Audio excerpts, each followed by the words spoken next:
राधे राधे, जय श्री कृष्णा।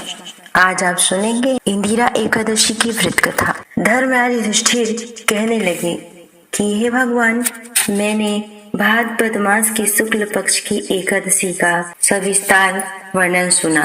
अब आप मुझे कृपा करके अश्विन माह के कृष्ण पक्ष की एकादशी के विषय में बतलाएं। इस एकादशी का क्या नाम है तथा इस व्रत का क्या विधान है, इसका व्रत करने से किस फल की प्राप्ति होती है।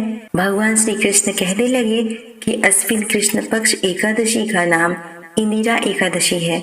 यह एकादशी पापों को नष्ट करने वाली तथा पितरों को अधोगति से मुक्ति देने वाली होती है। इस एकादशी के संबंधित जो कथा प्रचलित है उसे मैं तुम्हें सुनाता हूँ, श्रद्धा पूर्वक श्रवण करो। प्राचीन काल में सतयुग में एक महिष्मती नामक नगरी थी, जिस पर इंद्रसेन नाम का राजा राज्य करता था। वह राजा बड़ा ही दयालु व प्रतापी था, जिस कारण उसके किसी भी वस्तु की कमी नहीं थी और उसकी प्रजा भी बहुत सुखी पूर्वक जीवन व्यतीत करती थी। एक दिन राजा अपने दरबार में बैठा हुआ था तो उसी समय देवर्षि नारद जी वहां जा पहुंचे। नारद जी को देखकर राजा अपने आसन से उठकर और उनको भव्य स्वागत करके प्रणाम किया और उन्हें आसन पर बैठाया। उनके बाद देवर्षि नारद जी ने राजा इंद्रसेन से कहा, हे राजन, आपके राज्य में सभी सुखी हैं, प्रजा को किसी प्रकार का कोई कष्ट दुख नहीं है। मैं आपकी इस उदारता को देखकर अति प्रसन्न हूँ। नारद जी की बात सुनकर राजा ने कहा, ये सब तो आपकी कृपा है जो मेरे राज्य में हर प्राणी सुख भोग रहा है। इसके बाद राजा इंद्रसेन ने महर्षि नारद से अपने आने का कारण पूछा और कहा, मैं आपकी क्या सेवा कर सकता हूँ जिससे आप प्रसन्न हो जाएं।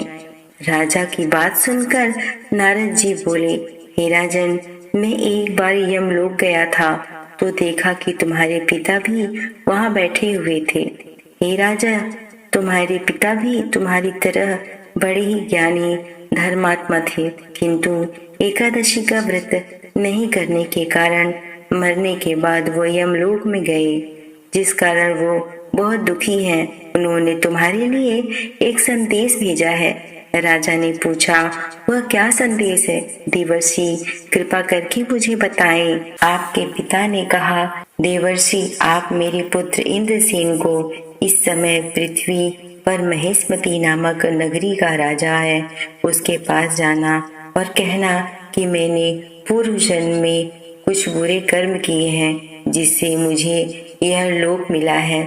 यदि मेरा पुत्र मेरे लिए अश्विन माह की कृष्ण पक्ष में आने वाली इंदिरा एकादशी का व्रत करे और पूरे विधि विधान से और श्रद्धा पूर्वक करेगा तो मुझे इस लोक से मुक्ति मिल जाएगी, जिसके बाद मैं स्वर्ग लोक को वास करूंगा।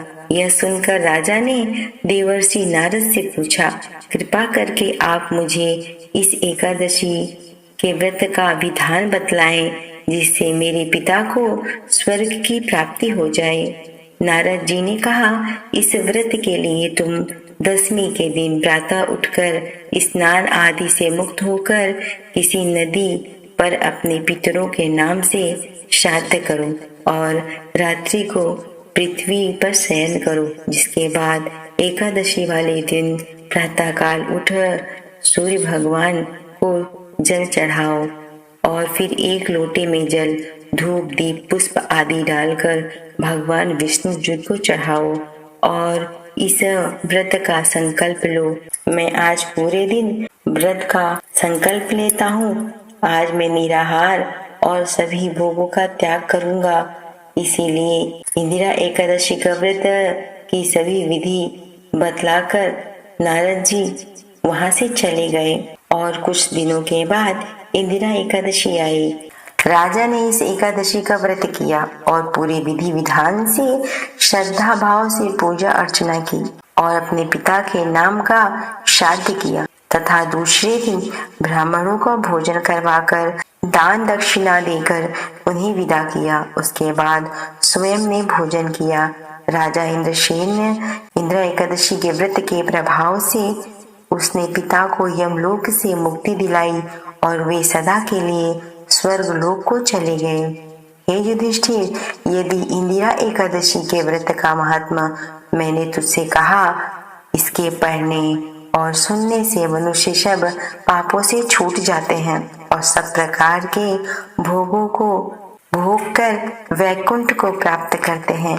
बोले कृष्ण भगवान की जय।